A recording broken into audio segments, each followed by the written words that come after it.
From the beginning of the Tour de France, he's never helped me once, and I don't feel confident at all with him. So. Greg LeMond's friend and ally now exists for the American as the enemy. Hinault's hunched frame on the time trial platform. Is this truly LeMond's nemesis? You know, you never know what can happen. I can crash flat, so I feel really strong. I don't think there should be any problem. In his world of meditation and isolation, the Badger is perched to lay waste to LeMond and the Tour de France.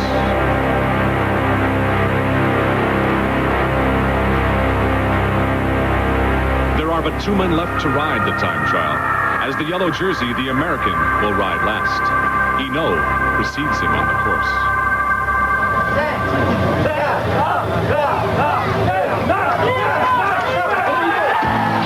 If Hinault has any hope of beating LeMond, he must do it here in his speciality. After all, Hinault has won 20 of these special time trials since he first rode the Tour in 1978. 3 minutes later, Greg LeMond enters the start house, and for the first time in his life, he's last to begin, because he leads the Tour de France. Hinault has the chance to give his answer. Can he beat LeMond by enough time to bring victory in Paris, or will his tour end here? One way or another, the individual time trial will tell us the truth. LeMond knows too, he sits on the brink of stardom or disaster. Hinault wants so much to win, he pushes himself to gain precious time, and on a difficult narrow bend, he almost crashes. But in any case, the delay, if not the crowd, will cost him a couple of valuable seconds. Last year, LeMond beat Hinault by just 5 seconds in the Tour's final time trial. He knows he can do it, and above all, he wants to prove, especially to the French, he's a worthy wearer of the Golden Fleece. Hinault fights like a wounded animal. His pride is hurt, and in his own garden, he wants desperately to show he's the best. Pedaling at 35 miles an hour, LeMond seems to be having trouble getting his rhythm. He adjusts his shoe position. By using all of the road, Hinault is as smooth as ever, spurred on by his threats to beat LeMond by perhaps a minute.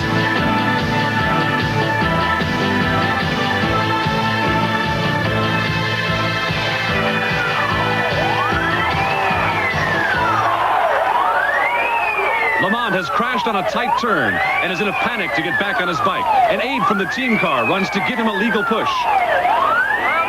Did you hear about the crash? Yeah, did you hear anything else about it? Crash. Is there a new split? What crash? Yeah, because that's why... Greg's wife and mother were watching live French TV, which at the time was not covering Greg. Word that someone had crashed came over a walkie-talkie. What? Crash. LeMond was all right, but not everyone knew it.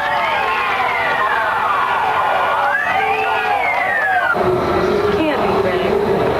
Just can't be. Was there a crash with Greg? No! No, we can't. No. But he's all right. He's all right. What happened? Oh, what happened? What do you mean he's all right? What? Crash between kilometers 30 and 40. He's all But is he still riding?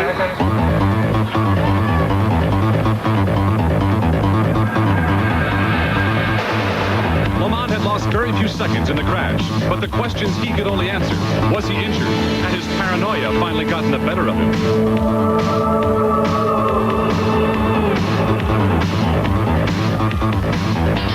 Up ahead, Hinault continued to pedal away, and at the halfway point, the two were roughly even.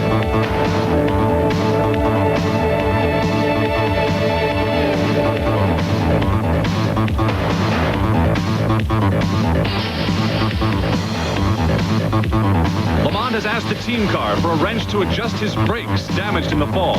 The brakes are now locking against his front tire. If he used a wrench himself, he would breach the rules, and the team car refuses.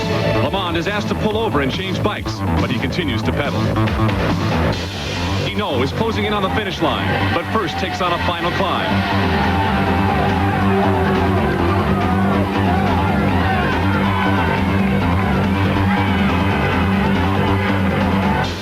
LeMond finally gives in and agrees to a bike change, losing more time. Is this now the nightmare Le Mans had anticipated?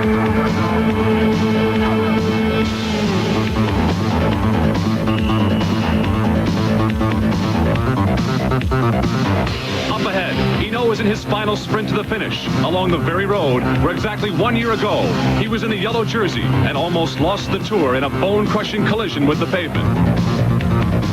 But today, there would be no mishap for the Badger, and at the line, he caught the rider who had started 3 minutes ahead of him.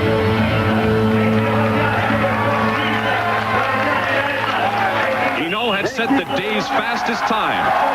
This tough, handsome Breton with the nerves of steel had turned in the race of his life and the ultimate challenge to the man in the yellow jersey.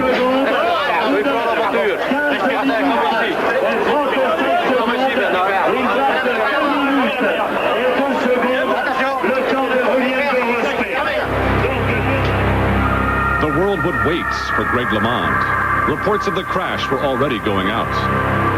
Hinault had beaten his nearest competition by over 2 minutes. The world would wait and wonder about the fate of the American in yellow.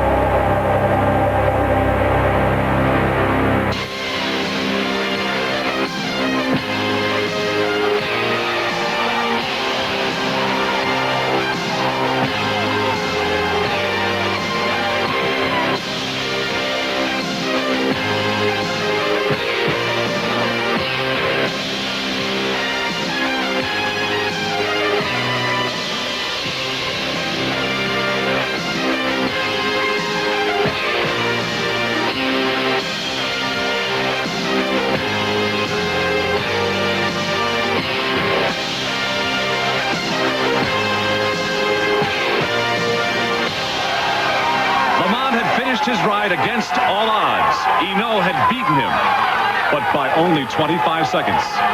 The American would still be in yellow. His wife Kathy managed to burst through the crowd to find him. It was an emotional moment played out in the middle of an overpowering crush of reporters that eventually became too much for Greg to handle.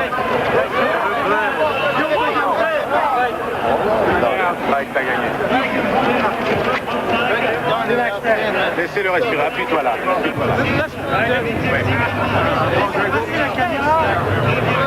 The standings after 21 days.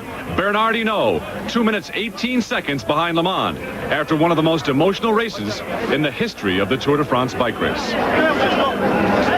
He's just killing himself to win this thing by himself with no help. And I don't know what to say. I just feel bad for him that he's all alone.